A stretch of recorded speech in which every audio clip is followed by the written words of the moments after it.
On today's episode of the Going Deeper podcast, we are talking about kids and phones.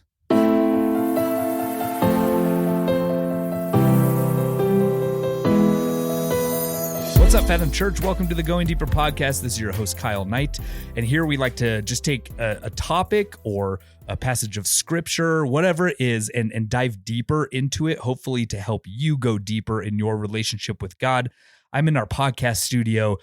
Karina Boss is not with us this week. She's on a little trip, but we've got Chris Martin, our lead pastor here. Hello, I'm here. Martin. I'm not on a trip. You're not on a trip. I'm here. right here, man. You are right here in our podcast in the flesh. Studio. Glad that you're here. Hey, we're going to talk about phones and kids. And really, I think the big question, there's some podcasts coming up that we want to talk about more specifically how to deal with boundaries on phones and online gaming and how parents can navigate that stuff and some of the issues with that. But today we just wanted to really tackle, I think, just one question, and it's we can expound on that. But the question really is when should Christian parents let their kids have a phone? Yeah. And that's what we're going to talk about. So here's the real question. Yes. Kyle. When did you get a phone? Okay. So I am the youngest of three. I have two older siblings. So I was the youngest one, which means growing up in the 90s and early 2000s, I had a pager first. Nice, so dude. I got like a drug dealer. I got my brother's pager. Ooh, a hand-me-down pager. Dude, I can see it now. It was black with a blue clip. Wow. And I never had a pager, dude. I brought that to middle school, man. Dude. And had it on my belt loop. So right there. Who would page you? My parents. That literally no one, but my parents probably did 5 times total. Okay. Because I remember, like, before the cell phone. Yeah. I never had a pager, but before the cell phone, we'd go to the mall in like middle school or whatever. Yeah. You have to find a phone. Yeah, you'd find a payphone, and I'd always carry a quarter in my sock. I just remember always shoving a quarter in my sock so that I could always have a way to call home if I needed to. Now, having a pager in middle school, I think it was more, both of my siblings were in high school and they were far away from each other. So it was more of like if my parents needed to get a hold of me, but I would have to go find a phone. Mm-hmm. And usually it was the school office phone that I would just go and use it and then call my parents. And, wow. But I remember, dude, I thought I was so cool. I mean, that's really cool. So stinking You got to respect a man with a pager. You better. Yeah. Then my first cell phone was when I turned 16 and got my license. Yeah. It was kind of that rite of passage. You got your license, and my parents were like, now you can have a phone because you're going to be out driving. Yep. No, it totally makes sense. And it was a flip phone that had nothing on the front screen. So it wasn't even like you could see the time. It was a solid. And it was so small because it was so cool. Like the smaller, the better. The flip phone. That's when everything got smaller and you're like, this is cool now. Now phones are huge. You have an iPad on your ear. Was my first, 16 was my first flip phone. That kind of seemed to be the going rate for our generation. Is that when you got? Yeah, I got one when I was 16. I mean, but now granted, they had come out like real, like there were car phones, I think. Yeah. But we never had one of them. Big old. My mom had a cell phone, early cell phone when I was probably in middle school. And it didn't even have a screen. It had imagine a calculator, like a single little calculator where you could just see one line of numbers. Yeah. And she didn't use it. It was kept in her glove compartment for emergencies only. Yeah. Like it was AAA. Emergency. Yep. It was AAA. It was a phone to call a tow truck if you needed it. But I got my first one when I turned 16, and it was, a little Nokia with a changeable colored screen that you could play Snake on it. Yes. Pre-text messages. Oh yeah. It was just a phone. But I thought it was pretty hip. But I think that's the complexities today. It's far different than even, that was 25 years ago. It's far different today because 25 years ago, you're still just looking for a phone. Yeah. Now a phone is a camera, a phone is a video, a phone is YouTube, a phone is the internet, a phone is social media, a phone is everything. And so it's no longer just assumed, hey, when you turn 16 and you've got the freedom of a car, you need a way to call home. Sure. It's more complex than that. Yeah. Yeah. I got a smartphone like after college, I feel like. Yeah. They didn't even have smartphones until after I was married. Yeah. The iPhone came out the year after I got married. I had like a Sidekick that had the entire keyboard. Yeah. On You had to flip that thing up. I remember those on things. there. Yeah. Those things were cool. Yeah. Yeah. I remember on my honeymoon bringing an iPod, a digital camera, all of them, like a Palm Pilot. Like I brought like a stack of tech with me. BlackBerry and everything. Yeah. Just like what is going on here? You got to bring all. And then somebody got an iPhone. I was like, that's it, man. One device. Wait, you can play music on one that device to rule iPod. them all. Don't need this thing anymore. Oh, how little we knew at that time that it would ruin our lives. We're really dating ourselves here. We're old. All right, let's get into this. But I want to because I want to talk a little bit about from two parents' perspective. And my kids are obviously way too young. My oldest is 9, almost 10. It's not so obvious. It is for us, but it's not so obvious. Very true. Because I'll say this is as of now, we don't have Austin doesn't have anything. He doesn't have a smartwatch, any kind of phone. However, whether this is true or not, he continues to come home saying some of his friends have cell phones in 3rd grade. Yep. So that's kind of where we're at right now. But you, Chris, Harper's a little older than that. Yep. Tell us a little bit about what you all do with that, and then we'll I'd like to hear kind of you and Marcy's thoughts of what you think about this in your plan. Sure. For Harper. Sure. So, so I think I've done a lot of reading on this as Harper has gotten older and as we've moved she's going to be in middle school next year. Mm-hmm. So as we're moving into those preteen, teen years, I feel like the conventional wisdom of the world is just get them a phone. Mm. And yet all of the research, both Christian research and secular research, is saying, whoa. That's a really, slow your roll down. Yeah. Let's think this through.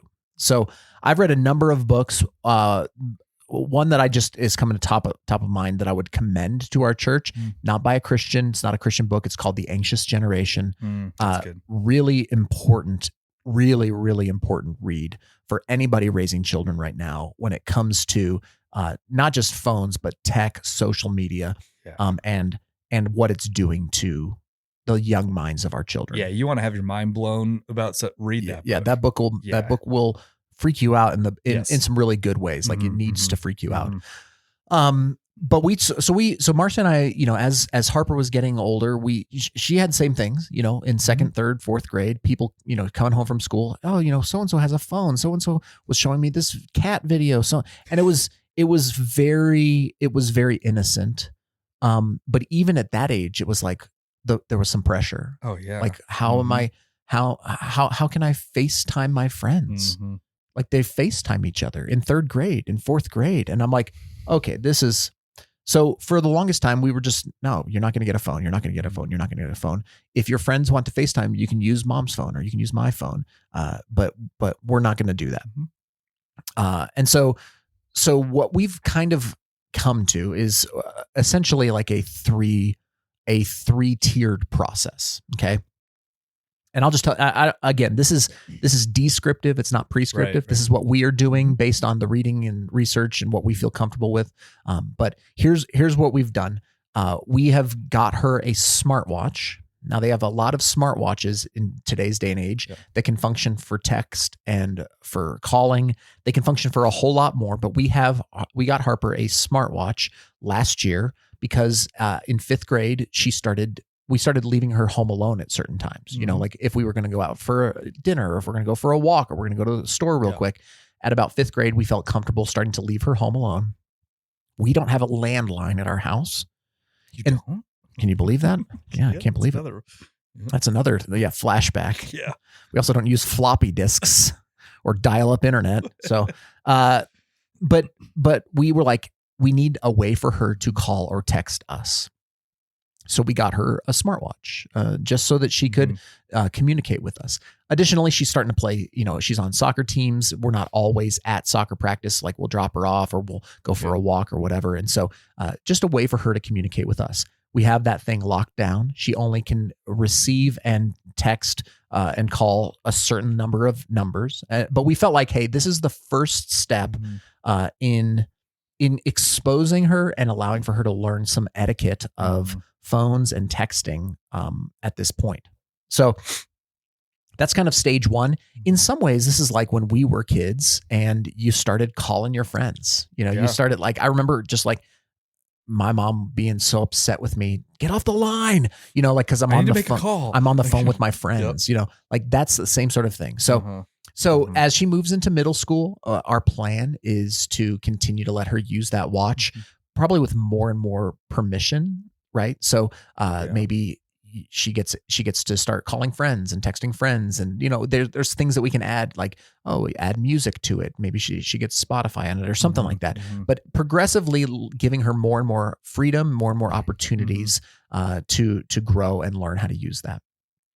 Our vision here, and we don't have a hard and fast rule on this, but our vision would be that towards high school is when we would get her a phone. Now, the question at that point is it a smartphone? Is it a dumb phone? Is it a flip phone? Is it an iPhone? We're not sure yet. Regardless of what type of phone, we will want it to be very locked down, and we will want it to be very transparent. Like we want to walk with her in understanding and how to use this. So certainly no social media right off the bat. Probably no, if not very limited internet use. Lots of filters, lots of stuff we want to protect her from. But at that point, maybe she's able to FaceTime friends and have a phone and text and, do some more stuff like that. We're thinking around high school age is probably at that point. And then the thing that we've talked about a little bit, we're still a number of years away from this, but I think towards the end of high school, maybe 16 years old, is when we would want to start allowing her to do some social media stuff. Just because all of especially for young girls, but all of the research for both boys and girls showed that there are some serious effects of social media, some negative effects around anxiety and self-image and things like that. So we want to protect her from that. And again, walk with her in that, do that with her. So now listen, some people are going to hear that and say, whoa, that's like, I had a friend in elementary school who wasn't allowed to watch TV because his parents were conservative Christians. And we were like, well, look at that kid. Michael, golly, can you believe Michael? His parents won't even let him watch TV. Like some people might listen to what I'm saying and say, whoa, the Martins, they're not even letting Harper do anything. They're just helicoptering and protective. And I listen, I get it. You don't have to do this. What I'm telling you is just what we are going to try and practice here. I don't think it's the only way. I don't think it's even necessarily the best way. But what we want to do is we want to, at age appropriate times, expose her to things in ways where we can walk with her in those things that we might be able to disciple her forward healthily towards it. So that when she turns 18 and Lord willing goes off to college or moves out of our house or does whatever, that she is exposed to these things, but she also is exposed to them in ways that she's been protected from maybe some of the shadow sides of these things. So that's just kind of, and listen, that's nothing unique. That's you can find that kind of stuff in lots of different books, but we're thinking, hey, as a watch for when you need to be able to communicate, if you're staying home alone or if you're going to games and things like that. High school as a time for phones, really more intentionally. Now, listen, we're not there yet, but maybe we fudge and we start in 8th grade. I don't know. I'm just telling you what we might do.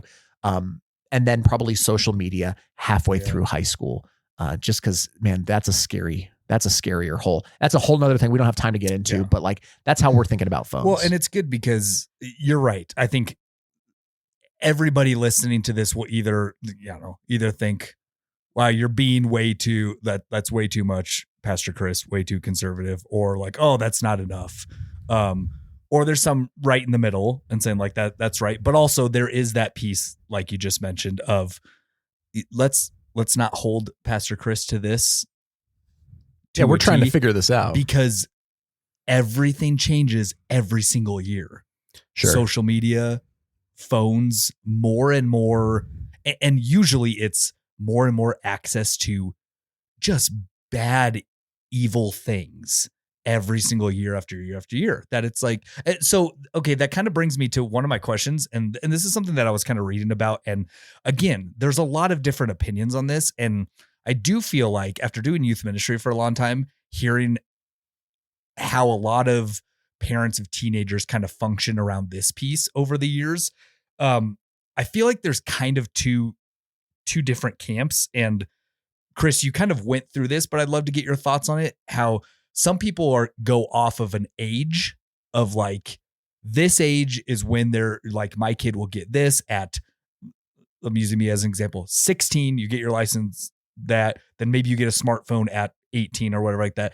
Do you think it's more of like, and maybe like Christian parents should think of more of an age thing, or is it more of like a maturity thing, or what is the, like, there's kind of a tension between that, because I think some people just want to lay out the ages and some people are like, well, my 7-year-old's pretty mature and therefore like, I think they're okay to have that. I think there's kind of an argument on sort of both sides of this.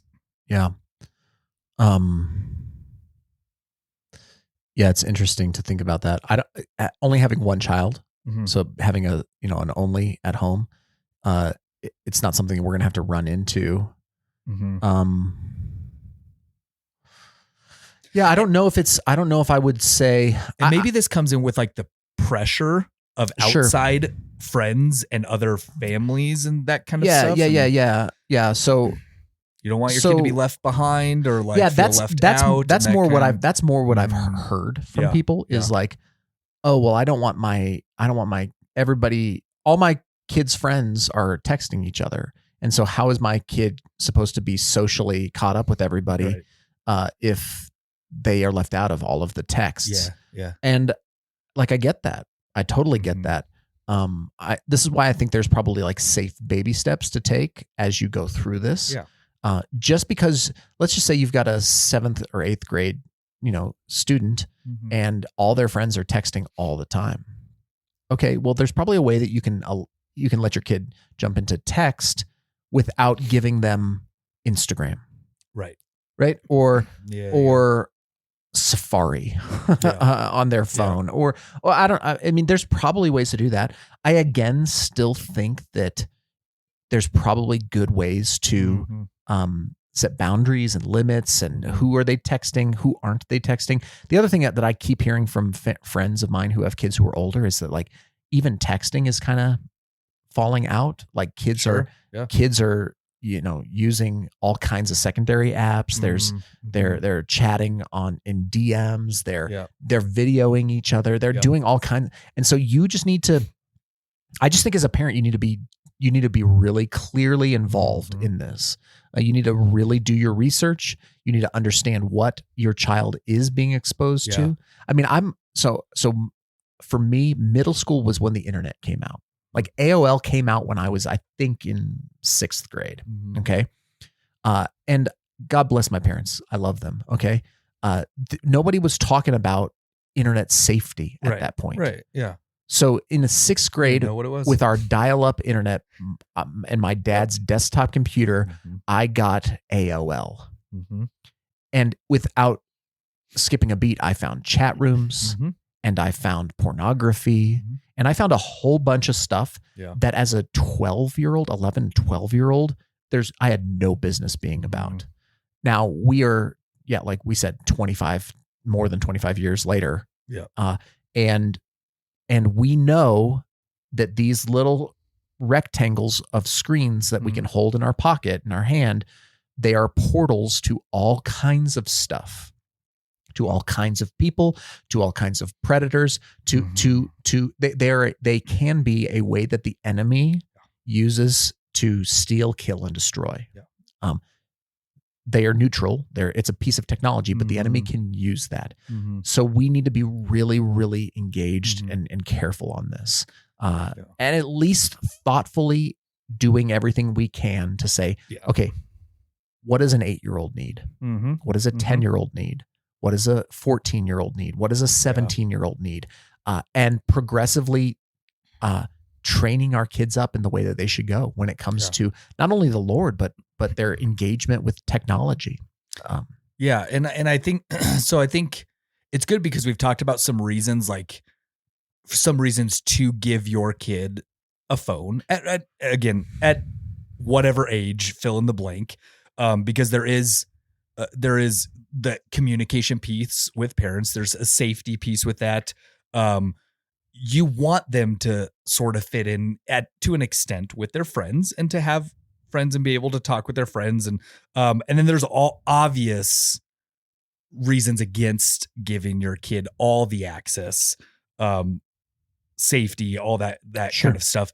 But I think, and here's something that you continue to harp on is, number one, like actually putting in the work and this is what's frustrating is like, I have seen so many parents in the past not willing to put in the work of going through those apps or putting on those safeguards or passwords or whatever it is, because it's too much work and my kid won't find those anyways. Like I trust my kid. Like it's too much work. And that frustrates me to no end because it takes time, it takes effort, and it can seem like a lot because it is a lot. Sure. And you're right. The devil is using everything out there that's in the palm of your kid's hand. So yes, it seems like a lot, but it's putting in that effort. And then there's the piece of the communication piece of it, of not just you and your spouse communicating and having a plan about this, but I think like you kind of brought it up of like talking to your kid about this and not just educating them on the goods and bads and all that kind of stuff, but having them kind of in this process with you. And I read this and it was, somebody kind of talked about how it's better to not just say, hey, we're not doing this because this stuff is bad, or like here's a phone, all this stuff is bad and we don't want you to access it. Instead of, the better way to say it is more of like, hey, like let's go through, we want you to be free from kind of all these distractions or whatever, this drama in middle school or whatever it is. But we also want you to be educated on it, and we want to go through this with you. I think that feels like more of a important thing to have your kid along with you doing that. Yeah, you're training them. Yes. This is like you're training them how to do this. So my parents trained me on how to use the phone. Yeah. It's called phone etiquette, right? Dude. Yes. I mean, it's bringing back so many it's crazy, like, memories. But my parents taught me when the phone rings, you pick it up and you say, hello, this is the Martin house. Yes. This is the Martin residence. Like you're trained in that. Residence. No, my parents are not here right now. May I take a message? Like you're trained in that kind of etiquette. We need to train our kids in how to use the phone, in how to use text messaging, how many texts to send, how few texts to send, not to just text bomb people, how to use emojis. Like, I mean, this is totally, listen, it sounds silly. It does. Yes. But it's like just so much and so but silly. It's just the next version of this. Yeah. And then to the argument that, hey, it just takes so much time and so much energy. Welcome to parenting. Yes. I mean, can you imagine if when you got pregnant with your first child and you've never changed a diaper and you don't know CPR and can you imagine if you're like, well, they'll figure it out. Yeah.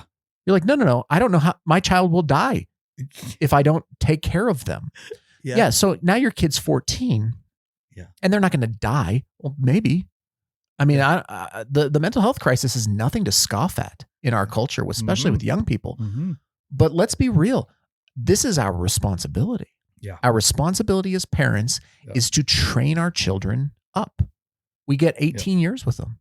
Now you get more with them, obviously, but like, listen, they are your children to govern, as it will, as much as you can for those 18 years. And you want to train them, man. You want to train them in how to be polite. You want to train them in how to understand school, and it's important. You want to train them in how to do money. You want to train them in what sex looks like. You want to train them in how to have a relationship with technology. Like, you need to, this is a part of parenting. And it should be hard. Like me and Jackie always talk about this. When we're having a hard day parenting, we're like, man, this parenting thing's difficult. And like those people who are like, parenting's easy. It's like, you're doing it right if it's hard. Like it is hard. It is a hard thing. Yeah. And that's good. If it's so easy for you, you're probably not parenting. Yeah. And I just think, why would we ever think that they can just figure this out on their own? I mean, it's terribly scary. Yeah. Please don't. I mean, I've used this illustration in sermons. It's a bit extreme, but whatever. That's what we're about. Like, extremes. Like if you want to learn, if you want to start hunting, okay. So you buy a rifle. You have to take like a hunter safety class, and they teach you how to handle a gun. They teach you literally gun etiquette. They teach you where to point it, who not to point it at, keep it downrange. Like, there's all this etiquette that's built in to keep you safe and to keep others safe, because you have this dangerous thing that could be used as a weapon against somebody. And even though hunting is it's a sport and it's a hobby, you need to be trained in this. Well, in the same way, a phone or a tablet, technology, a watch, all of these things they're like a weapon. They're like a gun. They can do serious damage. And so we need to really work with our children to say, hey, this is not okay. This is okay. This happened in the 80s and 90s. Stranger danger. Like there's all these things that our parents trained us in to help protect us and keep us alive and keep us maturing and growing in healthy ways. And just say no to drugs. Like, that was something that from my childhood, just say no. Like, that was a big deal. Now we're doing that with technology with our children. Hey, don't give out this information. That number that you don't know, don't text them back. This website this is why we have filters. This is why we don't doom scroll. This is why, like, all of these things. And actually, younger and younger people are realizing, hey, I need to have a healthier relationship with my phone. Right. They're actually leading some of us better. Totally. Like, you look at Gen Z and younger, and they're actually kind of saying, hey, maybe this phone nonsense isn't all that it's cracked up to be. Yeah. And when you talk about training your kids, teachers, I think of like modeling that behavior for them. Like, there's so many times, way too many to admit, where my son is like, Dad, you've been on your phone too long. And I'm like, man. And but it's like, he doesn't have any of this stuff now. And he's learning that, Dad goes straight to his phone for this and for this and for this. So part of that training is modeling that training on how you're using your phone. That's right. And I know it's like, and again, as adults, we can argue our way out of this or make excuses as much as we want to and say like, well, they don't get it. I've got business to do. They are absorbing everything that you are doing. For sure. Okay. So last few things, Chris, just to kind of wrap this up, from a pastoral perspective, what are, if there's some people listening to this on that kind of edge of like, we don't know what to do. We don't really know what we kind of have a rough plan or whatever like that. And they're just freaking out about this.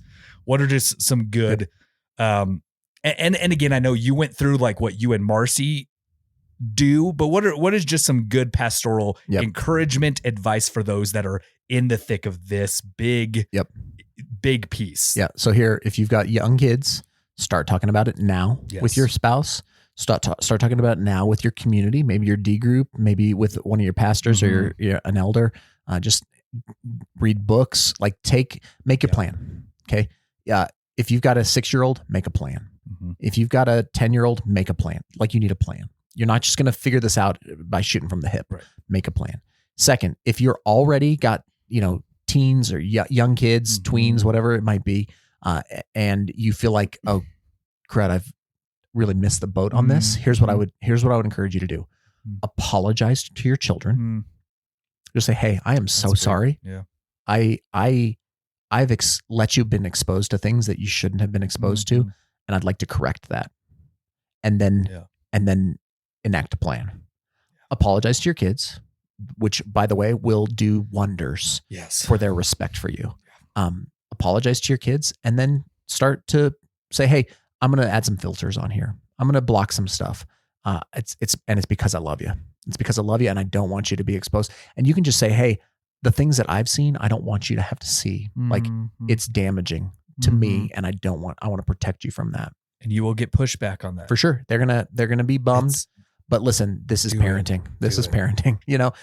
So, and then listen, if you've got a couple of, let's just say you've got friends and your kids are friends, man, talk to them about it. Yeah. Because I'll tell you this much, especially in The Age of Anxiety book, one of the things he said is, if you can get 2, 3, 4 friends and their parents to all agree to just say, hey, we're going to hold off until 8th grade, or we're going to hold off until 16 or whatever, then your kid's not the only kid. Yeah, that's so like, maybe form a little band, form a little coalition. Yeah. Like, if you've got 3 or 4 buddies that your kids are all buddies, and you can talk with their parents and just say, hey, can we agree upon like a plan together so that our kids aren't the only ones doing something like this? Yeah, chances are you're not the only one thinking about and struggling with this. What if our youth group did this? Yeah. Like, what if our youth group, like all of the middle schoolers were just like, hey, we've all got each other's number. We're texting, but none of us are on, I don't know, Snapchat or whatever we're going to text each other, but that's going to be it. Like, there's strength in numbers in this. So those would be some suggestions. Make a plan. If you've gone too far, apologize and revert to a plan, and then maybe create some sort of coalition or band of friends to try and practice this together. That's good. Yeah, that's really good. And I know it sounds like a lot, and it sounds like, especially if you have older teens and they already have phones, that one's a big one of like, it's not too late. It's not too late to apologize, to get those, to work with them, to communicate these things. It's not too late. Yeah. And then maybe this is the last one, Kyle, just like you have just admitted, hey, get off your phone and hang out with your kids. Yeah. Seriously. Yeah. Like, model it. I need to hear that. I need to hear that. Yeah. Yeah. Like, put it in the drawer when you get home, and stop and like play cards with your kids, and like kick the soccer ball around with your kids, and just leave it. It's a tool. Put it away. Yes. Yeah. That's super good. And maybe we'll link that book to the The Anxious Generation. We can put that in the footnotes. It's not a Christian book, okay? But it's really, really important. Very important. Yeah.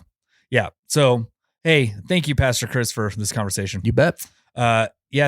Church, if you need anything surrounding this topic, if you just need to talk about these things, if you need some advice, please talk to us.